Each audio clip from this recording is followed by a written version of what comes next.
So today's video, I wanted to go through some of the slings in the muscles. Some of you may or may not have heard of the sort of anatomy trains sort of side of looking at the body, where we have certain slings of muscle that connect because of lines of fascia from the sort of top of the body all the way down to the bottom. And there are various trains of muscle that are identified which create what we would know as a physio or as a practitioner as slings, which help support across the front of the pelvis, across the back of the pelvis. They support the side of the body. Then there's your deep core, which is your primary sling, which gives you, without that, you don't have functional breathing, which is the one that you always need to work on first and make sure you have functional breathing so that you can then layer on top the more superficial movements and slings on top of that. So I thought we'd start and just do a mat session today, and I will talk you through each of the slings and the muscle groups that they involve. I have written them down, so it just reminds me and I can not have to pause and go, oh my God, I can't remember which muscle groups I'm thinking of. So we'll work starting from the primary sling, which consists of our diaphragm, our pelvic floor, our transversus, or our deepest layer of abdominal muscles, which acts like a corset. And those muscle groups are really important in managing intra-abdominal pressure and where your forces go. And they all need to be responsive and adaptive so that you don't end up with, if you do your regular sit-ups without having good deep core connection, you can end up pushing a lot of pressure down into your pelvic floor and causing problems with your pelvic floor function. So we want to make sure that we understand the way these muscle slings should coordinate in order for us to move well in everyday life and in exercise. So we're going to start off with our primary muscle sling. So as I say, this one is pelvic floor, diaphragm, transversus, and there's also a muscle at the back called multifidus, one of the deep spinal stabilizers, and those are considered your deep core. So if you come down into lying for me now, you have a head cushion if it's useful for you. If you can lie comfortably on the floor with your knees bent without your chin poking to the ceiling, your chin and forehead want to be about the same level away from the floor. So you're not overly tucked, but you're certainly not poking your chin. If you find your chin is higher than your forehead, pop in a folded towel or a piece of cushion or something to make the forehead and chin at the same height. So then, lying on your mat, what I want you to do is just breathe to start with. You're connecting your feet down into the floor. See if you can find those tripods that we've worked on in previous classes. Then you're going to just focus on what's happening in your belly area as you breathe. What you hope is happening is that you've got a 360-degree expansion as you breathe in, and the diaphragm descends, pushing the abdominal contents down. Some people will just pop in their belly because they've become tight in the fascia around their back. So instead of having a 360-degree breath, it's all just popping forwards. So I want you to, first of all, just to really work on feeling like there is expansion in the back of the body, the sides of the body, and the front of the body equally. If you feel it's just coming to the front, place your hands on the front of your body and gently hold there as you breathe in to try to encourage lateral and backward expansion of the waist. And just keep going with that for a minute or two. We need to find that expansion evenly throughout the core area. And then after you've taken a moment to really focus on that breath, I want you to focus on the space between your sit bones, pubic bone and tailbone, where your pelvic floor sits. And as you breathe in and your diaphragm is descending, I want you to also visualize, because you may not feel this, because there's not very many you can feel your sphincters in that area, but the actual sling of pelvic floor, you don't have huge we don't get huge biofeedback because it's not an area we pay attention to. So I want you to visualize that triangle or diamond or kite shape of space at the base of the pelvis, expanding as you breathe in and naturally recoiling as you breathe out.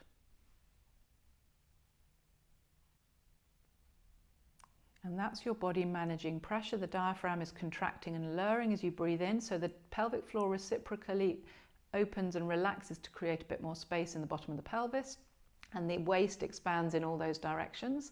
And then as you breathe out, the pelvic floor will naturally recoil and recontract up and in.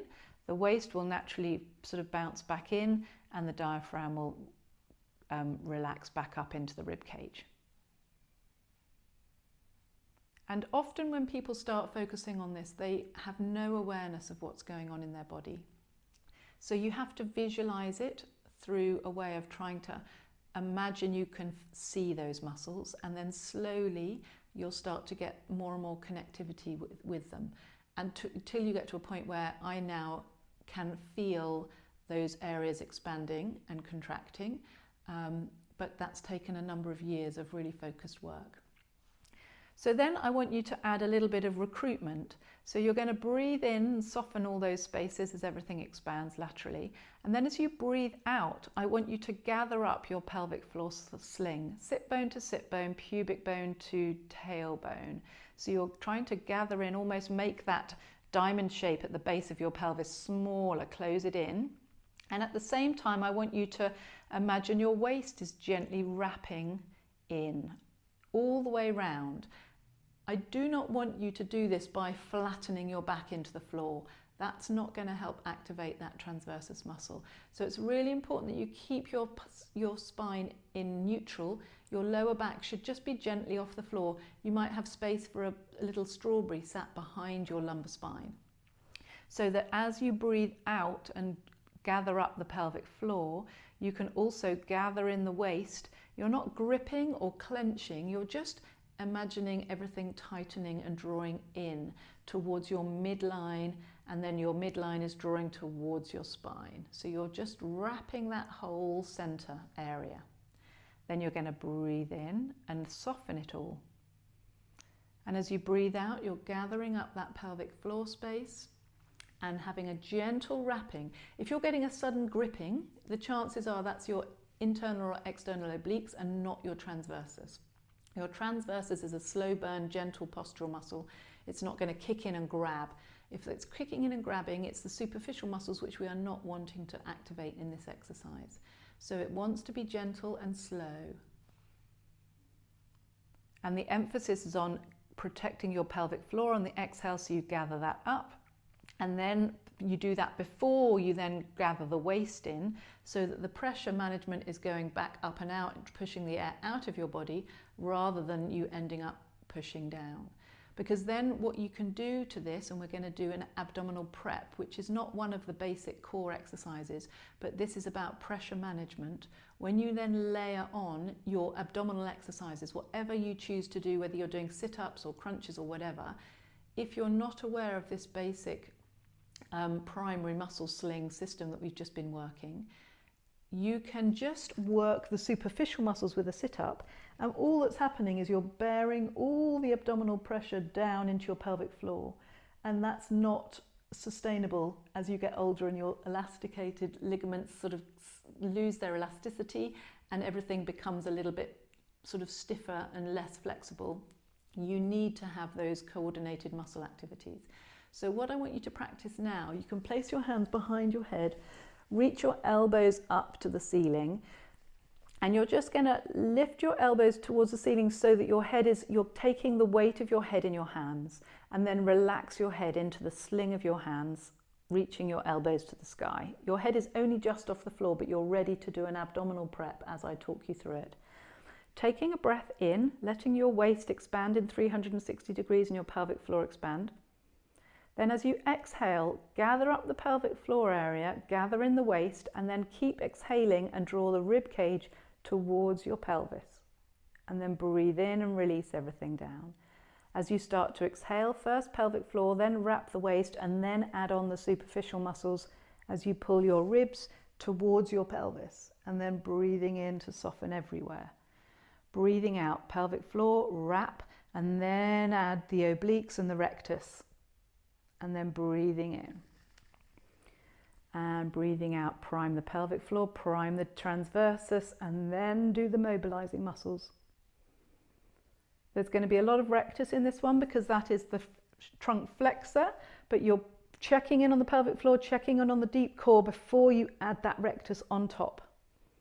And then if you want to do more with the internal and external obliques, you do the same preparation, but you just add a rotational sit-up. So you'd breathe in, prepare, soften, breathe out, pelvic floor, transversus, and then continue to exhale with a rotational component, and then breathing in to soften. And breathing out, prepare those core, deep core muscles, and then add the rotation, and then breathing in. So then you're working, using your exhale to prime your pelvic floor, your transversus, and then add the mobilizing muscles of your external oblique and internal oblique to add the rotation component on top. Breathing in as you lower, breathing out as you lift and activate, breathing in to lower, breathing out to lift and activate, and relaxing down. So that is your primary muscle sling. It is the foundation of all your movements. If you cannot manage pressure well and you're not able to contract your pelvic floor and your transversus and your diaphragm in coordination, everything else struggles over the top of that. So if you do nothing else, that's the one you want to work on. And then you can add on those extra abdominal ones for your rectus and your internal and external obliques. You can load them with double tabletop, so you add more load by having to stabilize your pelvis whilst you do it. And there are all sorts of abdominal exercises that you can do, but you need to have that primary stabilization first. The next really important primary stabilizer are your deep neck flexors, and they are the bit that hold your head on top of your neck. They're a little deep sort of fan of muscles that connect around the base of the skull at the top, supporting that head on top of the neck. And if they get disrupted or have poor coordination, they can cause instability, they can cause headaches and dizziness and all sorts of other things. So again, we want to check in on those. We're going to place our hands behind our heads again, supporting the head in the hand. Then we are going to reach the elbows up again, just so we've got that sling of hands behind the head, but the head is rested. And then you're literally holding the head maybe an inch off the floor. I don't want you holding it forwards, I want it literally just hovering. Then I want you to pull your chin in so that you lengthen the back of your neck along the floor. And then I want you to pull your shoulder blades down away from your ears. So I want you to feel like you've got a really long neck. Because in order to stabilize, we need to have length in our neck. Because if we are overusing your upper traps and your sternocleidomastoids, the big ones that stick out in the front of the neck, you're pulling your head down towards your body and shortening it. We want the deep neck flexors to work in a lovely lengthened position. So really lengthen that neck, drop your shoulder blades away and have a lovely long neck from the collarbones to the top of the throat area, sort of between your ears. Then I want you to pull your chin in, keeping the tongue pushed up into the roof of the mouth. Now for speaking purposes, I'll have to take my tongue down again to speak, but then I want you to, whilst the tongue is pressed into the roof of the mouth and the chin is drawn in, I want you to try and take some of the weight by sort of removing your hands or just taking the weight away with your hands.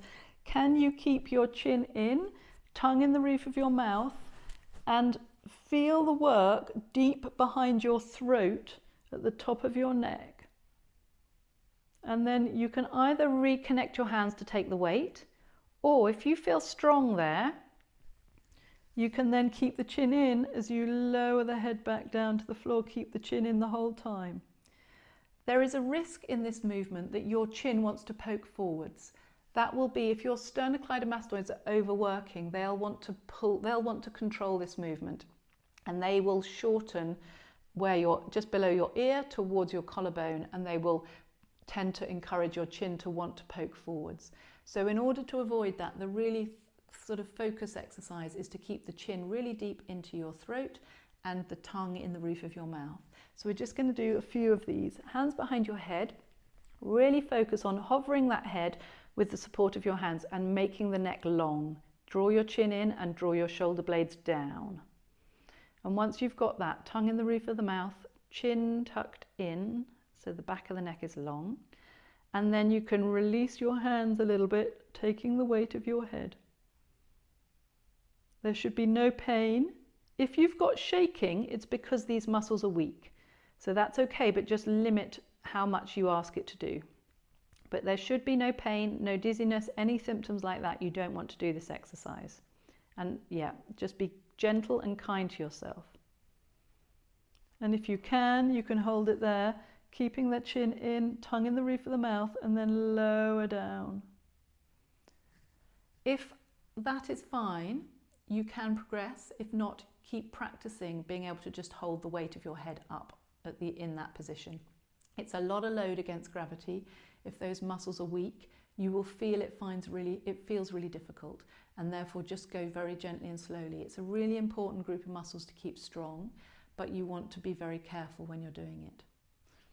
So if you want to work from when you know you've got good strength in those muscles, you can work from a head rested position, and it becomes like a sit-up for your neck. So you will push the tongue into the roof of your mouth and gently draw your chin in and in and in until you can lift the weight of your head off the floor, keeping your chin tucked in. And then you can lower the head down, keeping the chin in, and then release the head so the chin is then level with the forehead again. Tongue in the roof of the mouth, ideally exhaling on the lift and inhaling on the release.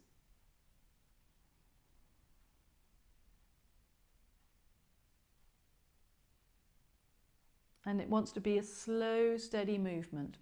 And as I say, any problems with juddering or shaking, you need to support your head with your hands. If your chin is wanting to poke forwards, you need to support your head with your hands. You only want to do it without your hands supporting if you feel you've got that level of control. So have a go with that. So those are the two really deep muscles.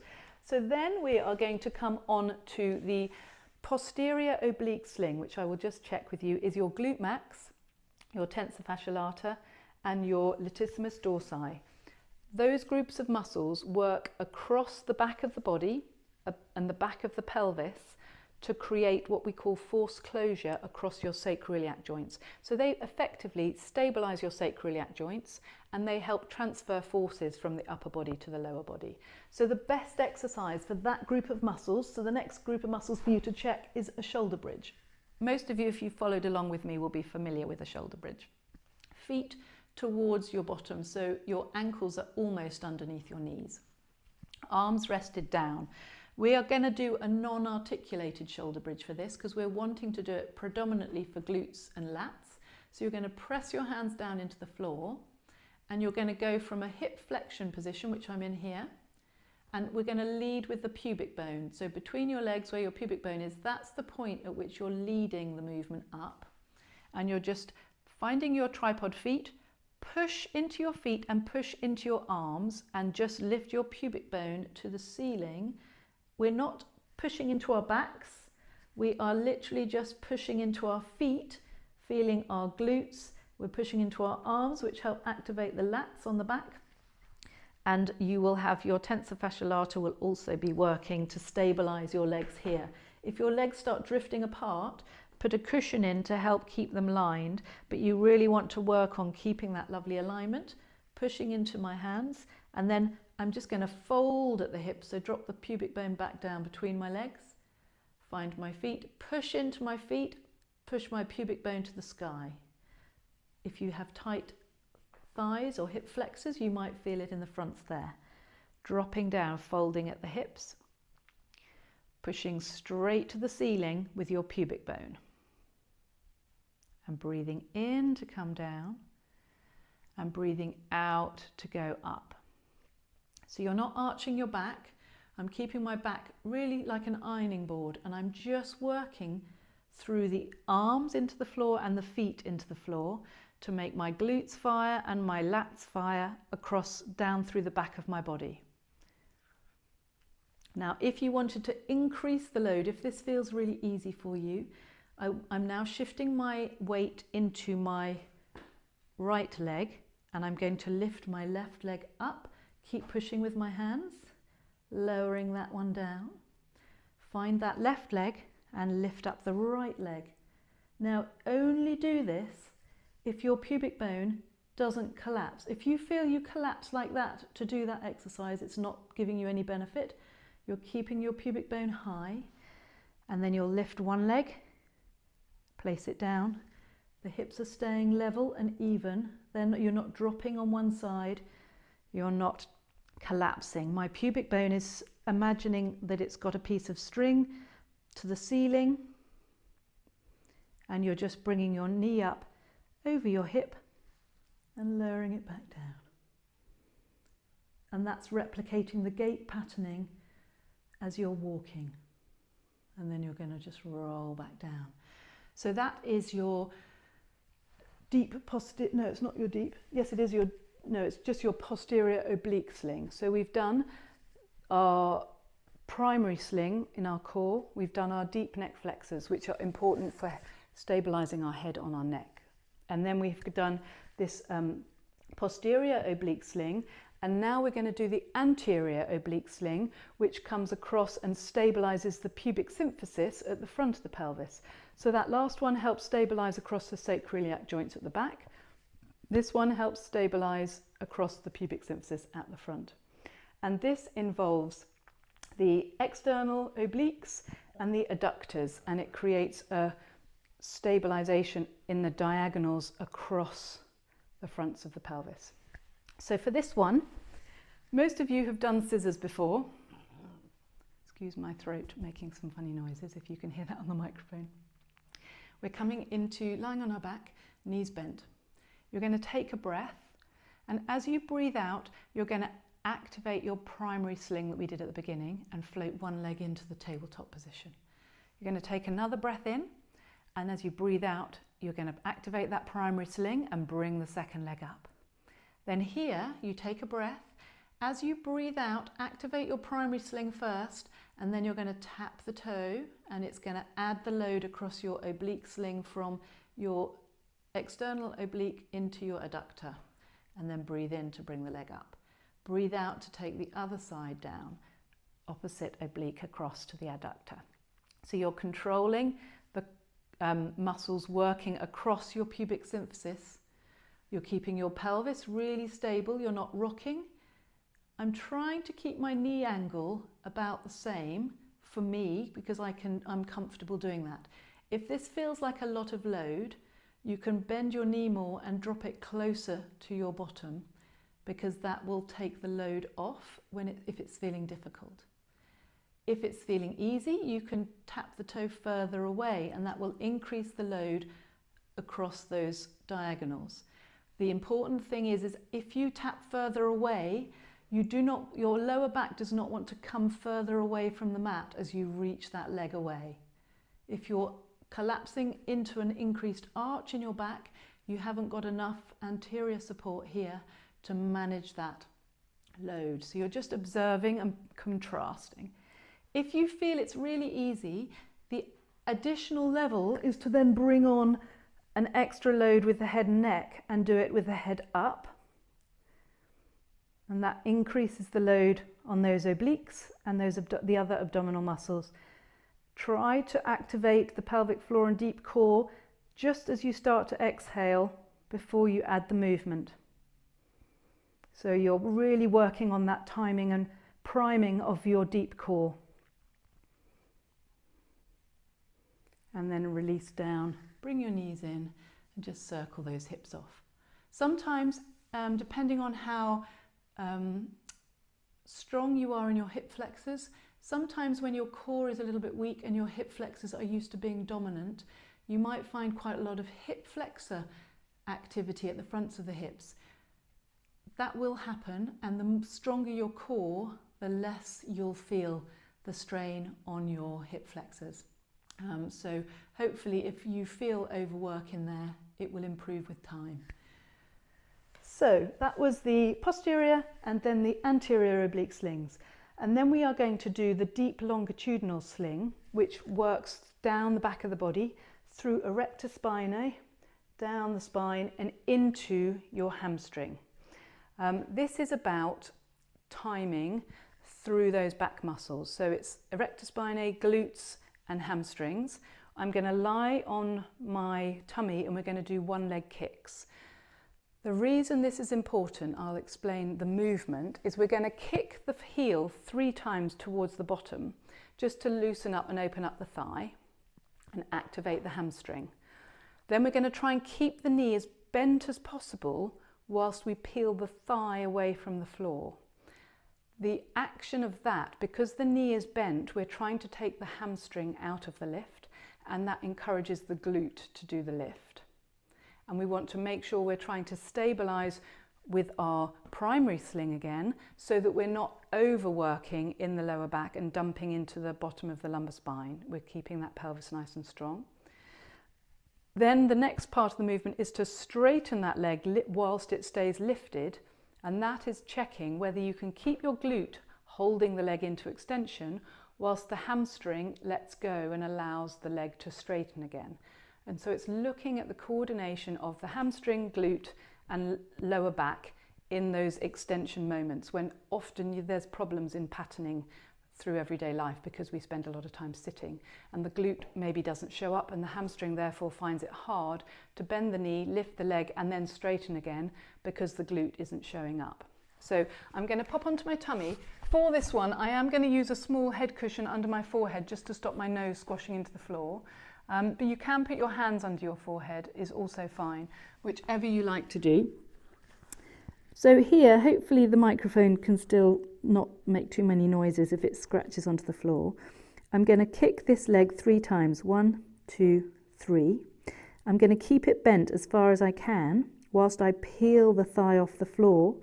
And with this movement, I'm keeping my pubic bone heavy and I'm keeping my primary sling, my pelvic floor transversus switched on to support my tummy. So I'm not overarching my back, but my erector spinae will be working because my leg is lifted. And then the glute is working now to hold the leg up because the knee's bent, so the hamstring can't do that work too well. And then I want to release the hamstring, keeping the leg up, and then lower down. Kick 3 times with the other leg, working the hamstring. Lift the thigh with the glute, keeping the pelvis stable. Try not to twist through your lower back. And then straighten that leg out and lower down. So 3 kicks, peel, lengthen away and down. Peel, lengthen away and down. So notice what's happening on your lower back. If it feels like it's shearing, you need to have more tummy muscles working.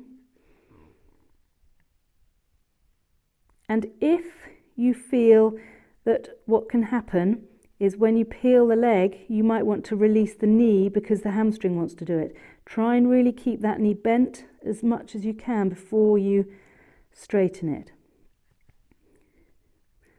It's a bit like patting my head and rubbing my tummy, this one, because when I'm trying to explain things whilst I'm trying to keep the movement going, I know I'm losing count with my 3 kicks. So excuse the poor timing on the video.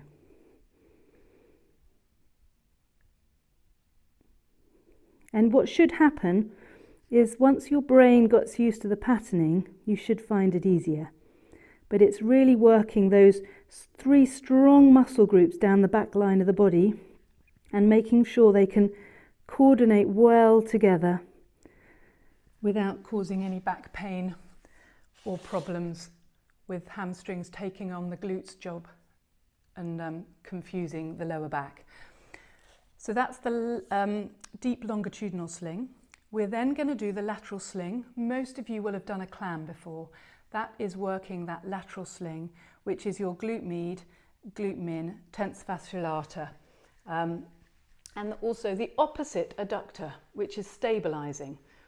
So I'm going to use a head cushion to put between my lower arm and my head whilst I lie on my side. Now you could also have this arm in front if your shoulder's not happy and have a bigger pillow supporting your head. Whatever makes you feel comfortable. You can have no pillow at all and just use your bottom arm as a sling. So choose what works for you. But I always prefer, some people will do these exercises with their body up, but I think you want to, for training purposes, want your trunk long in this position so you can keep your waist long and strong. You can help activate that primary sling of your pelvic floor and deep transversus to stabilize the rib cage to pelvis space, because you want to make sure you're not collapsing your waist into the floor. My knees are bent, but if I lift my heels and look down, they are in line with my pelvis. So it could be like my heels, my pelvis and my back and my head are all lying along a wall. That's where you want to be. And then you keep your hand on your top pelvis and you just push it forward slightly so the top knee is at least level, if not slightly forwards of your bottom knee. And then you want to keep that pelvis there, and you want to check in that you can still get your fingers underneath your waist by pushing that top waist away. So push the top waist towards your heels to keep that little space under here. And from there, keep your feet together. You can lift them off the mat a tiny bit, and then you're going to open that top knee and lower it down. And what you shouldn't feel is any backward movement of this top pelvis. So if you pop your hand just behind your sort of back pocket, that hand should not push back into your hand. That pelvis should not push back into your hand as you lift the knee. It should stay exactly where it is, and you should feel the work in the lateral hip area. So you'll feel a little bit down the lateral leg and around this outside part of the pelvis. That's where we're looking to work. Ideally, you want to exhale as you lift, because you can prime your pelvic floor and deep core, and then inhale to let go. So exhale, pelvic floor transversus, and continue on with the lift. Inhale to lower. Exhale, pelvic floor transversus, continue to exhale, and then inhale to lower. Start exhaling, pelvic floor transversus, lift, inhale to lower. So you're working that coordination of your muscle groups in the deep core along with these more superficial muscle groups, so you build that coordination that should happen naturally without any cueing when we're doing stuff. But sometimes if you've been in pain or you've had injuries and things, it gets out of sync. So you're just wanting to make sure by practicing the cueing patterns when you're doing the exercise, it will feed over into everyday life. So you should feel that in this lateral hip. So if you're feeling it, you can give it a nice bang. Now the other way to do this exercise is more advanced, but I'm going to show it to you anyway, and you can have a go. If you have any shoulder problems, you won't like this exercise, so don't try to do it, because you need to have a strong weight-bearing shoulder. You need to lift up out of that shoulder so you don't collapse down into it and this shoulder come up to your ear. So you need to push this shoulder down, keeping it away from your lower ear. Keep your head in line with your spine. The only thing I'm checking in on is my knees are pointing to one side of the mat and the feet are pointing to the other side of the mat. So my lower leg is going across the mat. Find your length, find your strength through the spine, keeping this side of the waist up, not collapsing there. And then you're going to exhale. You can prime your primary sling on the start of the exhale, and then you push your knees down into the floor and lift up, and then breathe in to lower. Breathing out, you can prime your primary sling as you then push in to lift up. So this is working my lower muscle groups, the ones opposite to the ones we did when we were just laid down. We were working these ones. Now, because I'm pushing the knees down into the floor to lift me up, we're getting the bottom group. You can add an arm lift with that. Make sure this shoulder stays down. You will also notice some oblique work coming in here. That's why you also want to prime your transversus with that primary sling priming. So exhale, primary sling, then push.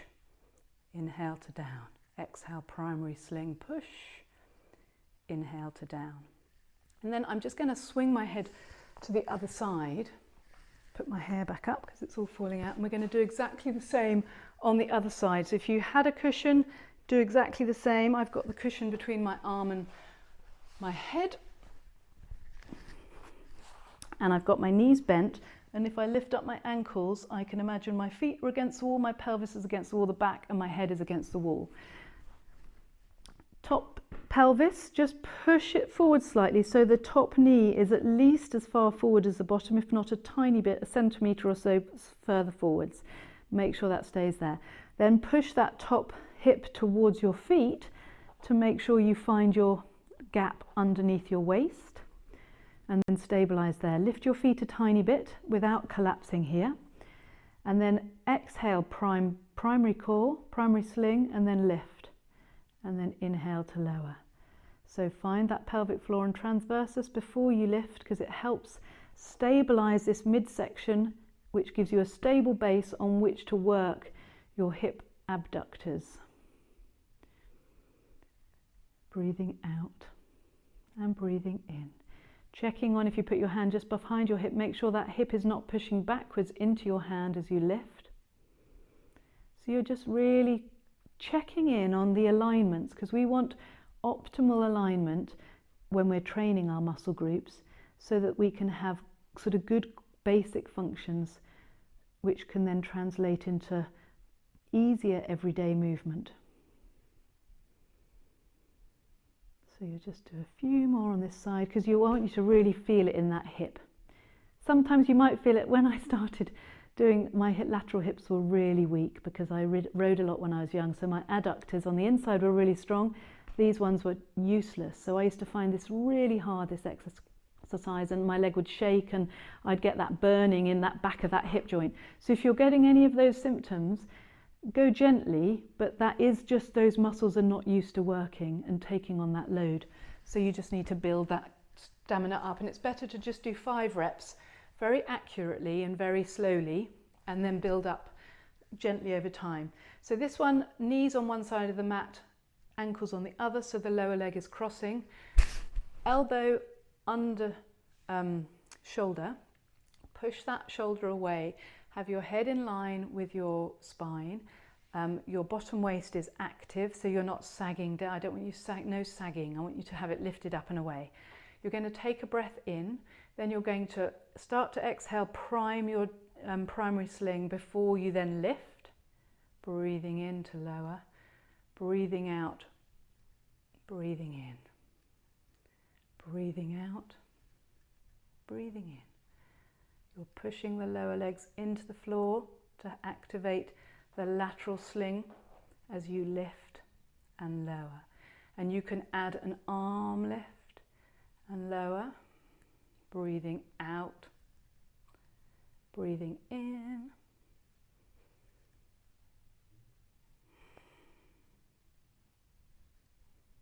And you're just testing that lateral line. And what you're wanting to do with all the exercises we've gone through, testing the front of the body, the back of the body in various slings, your deep core, your deep neck flexors, and then these lateral lines, you're comparing and contrasting them.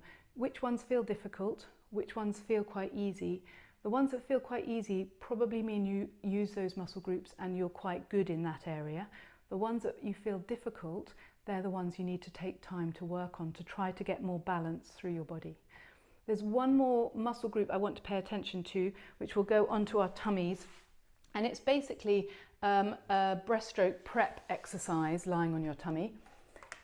So I've got a cushion for my forehead. It's activating the muscles that stabilize the shoulder blade. So what we're going to do, we're going to lie on our front, legs about hip width apart, face down, arms down by our sides. And hopefully you'll be able to hear the mic, and I'll talk you through as we're going through it. So down here, I've got my hands down on the floor. I'm going to have them palms up to start with, while we're learning, and we can then advance to palms down if you feel okay about it. Let your shoulder blades just slide off, so your tops of your arm bones here are sinking towards the floor. So then the first part of the exercise is to lift them back up. So you think of widening your collarbones and lifting those tops of those arm bones back away from the floor. and then let them go down again. What you're wanting to build your awareness of is those shoulder blades on the back of your body. As you lift them up, those shoulder blades should be sliding towards each other, towards your spine, and then as you release them, they'll slide round the sides of the rib cage. I do not want them going up and down towards your ears. They just are coming apart as you drop the heads of humeruses towards the floor, the tops of your arm bones, and then you're going to go together as you lift the tops of your arm bones away from the floor. The hands are staying rested. You're just thinking about the tops of those arm bones lifting away from the floor as you widen your collarbones and then releasing them back towards the floor. So then that's the first bit, to just bring up your mind's eye to those shoulder blades, making sure they're always staying down away from your ears. So this next time we're going to lift them up towards the spine so they're pulling towards each other, making sure the shoulder blades are away from the ears, making sure your neck is long, your chin is in. From here, you're going to keep those shoulder blades now glued in place where you've just placed them, and you're going to lift the hands away from the floor. Keep the shoulder blades exactly where you placed them. What can happen here as you lift the hands to sort of pelvis height is the tops of those arm bones can want to drop towards the floor and your collarbones collapse. Keep your collarbones wide, keep your shoulder blades, so keep your fingertips reaching towards your heel bones so your shoulder blades stay down away from your ears. And you're just breathing here. Think about your normal breath pattern. Think about as you breathe in, the waist is expanding, the pelvic floor is expanding, and as you breathe out, you can gather those areas back up again. So you can work that primary sling in this position with your breath, whilst keeping the tops of those arm bones away from the floor and your collarbones wide. And then when you start to shake or fatigue, you can let the hands come down and then release the shoulder blades and take a couple of breaths to rest them off. And then you can go again. Lift the tops of those arm bones away from the floor, widening the collarbones, pulling the shoulder blades together on your back. Feel where they are on the back. Can you be aware of them sat there? Keep them where they are. Don't let them move as you lift your hands away from the floor. You can stay here and breathe, or you can add some pulses. And you can add the pulses with your palms up or with your palms down. Or you could even do an exercise where you just turn your palms up and down, keeping those tops of those arm bones away from the floor and the collarbones wide. That will work your arms in one way. Or you can pretend you're just tapping the backs of your hands on the surface. If you were lying sort of floating on a pool and you were just tapping the hands on the surface of the water, little pulses. You can do that for 5 pulses on an in-breath, 5 pulses on an out-breath. And see if you can still activate your primary sling with your breath work, inhaling into your back and into your pelvic floor, exhaling and gathering in the pelvic floor space and your waist space. Keep working those awarenesses of all these different things, building up your brain's map of where all these different parts connect around your body. And then when you're ready, you can relax the hands down and relax the shoulders down. I'm going to bring my hands back under my shoulders to push myself back up. So we have worked through the primary muscle sling, the deep neck flexors, then the posterior oblique sling across the back of the sacroiliac joints, the anterior oblique sling across the front of the pelvis. We have worked the deep longitudinal sling, which is that sling of erector spinae glute and hamstring coordination down the back of the body, really important for locomotion. We've then worked on the lateral slings with the clams and the side lifts, building up your strength on these lateral lines. And then we have looked at scapulothoracic stability, whether you can have an awareness of those shoulder blades, where they sit on the back of your body, whether you can control that pro and retraction as you let them slide apart and draw back together, that ability to place them nice and strongly on the back of your shoulder blade so you can control your arm lift without losing control of your shoulder blades, because the shoulder blade houses the socket for the arm, and if you don't have nice stable shoulder blades that can coordinate with the arm bones, you end up with shoulder pain. So it's building a picture of your own body using those different exercises so that you can start to become aware of where you might have weakness, where you might have poor awareness when you try to think of those exercises, and when you're doing them, you haven't got full awareness of the control and coordination of those movements. Those are the things you need to practice to build up so they all become equally easy to do. And then on top of those, you'll find your ordinary activities, if you go to the gym or if you play sport, should feel easier if you've got all those sort of basics under control. So that's all we're doing in today's session, because I think that's more than enough to be getting on with. Have a go. Any problems, let me know. And good luck. See you soon.